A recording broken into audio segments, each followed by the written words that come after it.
और पीएसएल के सीजन 7 के हवाले से ही बात करने के लिए इस वक्त हमारे साथ मौजूद हैं फॉर्मर क्रिकेटर सैयद मोहम्मद अवैस। बहुत शुक्रिया अवैस भाई आपके वक्त का। अवैस भाई, जब टूर्नामेंट का आगाज हुआ था तो उस वक्त आपको क्या लग रहा था कि लाहौर कलंदर्स फातेह होंगे? आपके स्टूडियो में भी आज एनर्जी नजर आ रही है मुझे, खासकर कामरान भाई आपकी आवाज में। देखिए 6 सीजन से आपको पता है इंतजार किया गया लाहौर की तरफ से और परफॉर्मेंस कुछ आपको माफी थी। बड़ी कोशिश की टीम में चेंजेस भी की जाए, कप्तान भी चेंज किया, किट का कलर भी चेंज किया, लेकिन शायद 7वें एडिशन के अंदर एक डिफरेंट टीम आपको नजर आएगी, कॉम्पिटिशन आपको नजर आया, कैप्टनसी नजर आई। और खास करके जो ये 2 मैचेस गुजरे हैं, चाहे वो कल का मैच हो चाहे पिछला मैच हो, जो आपको पता है इस्लामाबाद यूनाइटेड के खिलाफ, वो भी मैं कहता हूँ आपका टेस्ट था नर्व्स का, कैप्टनसी का। तो शहीन अफरीदी को कॉन्ग्रेचुलेट करना पड़ेगा और उनको बैकअप भी करना पड़ेगा। बड़ी जबरदस्त कैप्टनसी की है, लेकिन जबरदस्त परफॉर्मेंस लाहौर कलंदर यहाँ पर लिए, चाहे वो बैट से बात करें चाहे बॉल से। आपको पता है कि ये बात हो रही है कि जो भी टीम, दोनों टीम्स को आप देखें तो इस वक्त तक रिजवान हो जाए या लाहौर कलंदर, दोनों अपने बैटिंग पर बहुत ज्यादा रिलाई करे तब ओपनिंग डिपार्टमेंट पे।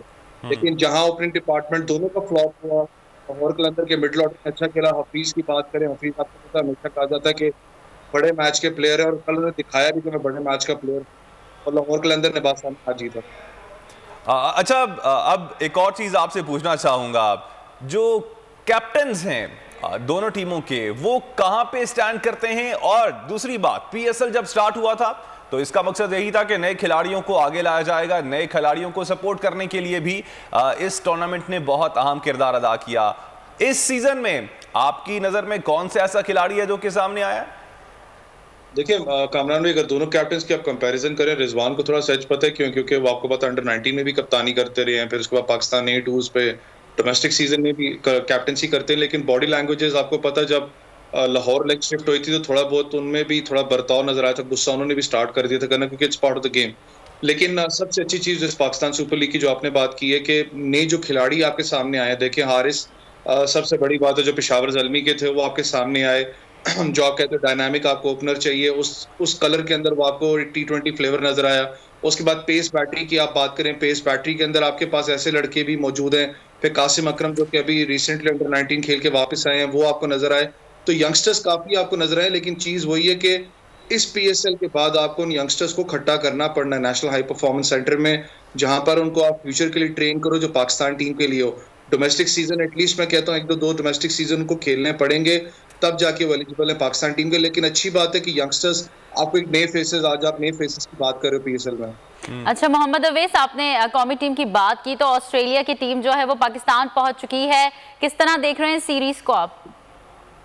देखिए बहुत बड़ा ब्रेक थ्रू है पाकिस्तान क्रिकेट के लिए, और मुझे पीएसएल का भी मैं बताऊं इसमें बहुत बड़ा रोल है, क्योंकि आप ऑस्ट्रेलियन प्लेयर्स को भी देखें, वो बात यही करते हैं कि पीएसएल में जो लड़के हमारे खेल रहे हैं उन लोगों ने बड़ा एक पॉजिटिव वाइब दी है पाकिस्तान के बारे में और पाकिस्तानी क्राउड के बारे में। और कल आप देखें जब ऑस्ट्रेलियन क्रिकेट टीम यहाँ पर आई सुबह के टाइम इस्लामाबाद में, तो उनके जो ट्वीट्स थे, यहाँ तक इंस्टा के ऊपर आप उनके मैसेजेस देखें तो बड़े अपना कहता हूँ कि पॉजिटिव थे, बड़ा रिलैक्सिंग था उनका मूड। और खास करके उन्होंने देखा कि पीएसएल के अंदर, उनके कोच ने भी कहा कि हमारी बड़ी गहरी नजर थी पीएसएल के ऊपर कि किस तरीके के मैचेस खेले जा रहे हैं, और बड़ा ब्रेक थ्रू होगा पाकिस्तान के। 23 साल बाद ऑस्ट्रेलिया टीम वापस आ रही है यहाँ पर।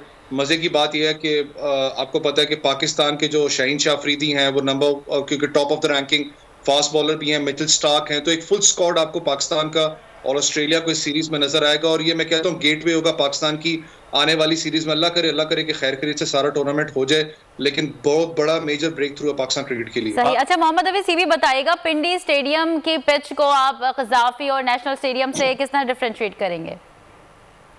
देखिए नेशनल स्टेडियम ऑब्वियसली, क्योंकि आपको पता है तारीखी स्टेडियम भी है, क्राउड के लिहाज से वो ऑब्वियसली अट्रैक्ट भी ज्यादा करता है। लेकिन पिंडी के अंदर पहला मैच खेला जा रहा है, आपको पता है पिंडी की आवाम को थोड़ी बहुत शिकायत ये जरूर थी कि पीएसएल का मैच नहीं यहाँ पर खेला गया, क्यों नहीं खेला गया। आपको पता है एक ऐसा सिटी है, मैं कहता हूँ कि इसको नजदीक तरीन, आपको पता है बहुत से सिटीज लगते हैं, तो एक छोटा स्टेडियम है, साथ एकदम जैम पैक होना, इसको टाइम नहीं लगता। लेकिन एनर्जी है लोगों के अंदर, अभी भी अगर आप बाहर जाएं इस्लामाबाद पिंडी में तो लोगों में वो एनर्जी है। और मुझे जानता कि कल मैं श्योर नहीं इस चीज पे, लेकिन जो मुझे खबर यही थी कि टिकट्स आपके 100% टेस्ट मैच के कह रहा हूँ पिंडी वाले बिक चुके हैं इस वक्त। तो यहाँ नजर आ रहा है कि लोगों में कितनी एनर्जी है कि मैच देखना ऑस्ट्रेलिया का 23 साल बाद फिर मैं कह रहा हूँ वापस आ रहे हो। मिचेल स्टार्क को देखना, स्मिथ को देखना, डेविड वार्नर को देखना अपने होम ग्राउंड के ऊपर, तो ये काफी पॉजिटिव चीज पाकिस्तान के लिए पॉजिटिविटी है। बहुत शुक्रिया सैयद मोहम्मद अवैस बोल न्यूज़ को वक्त देने के लिए। सब्सक्राइब करें और बेल दबाएं ताकि कोई खबर रह न जाए।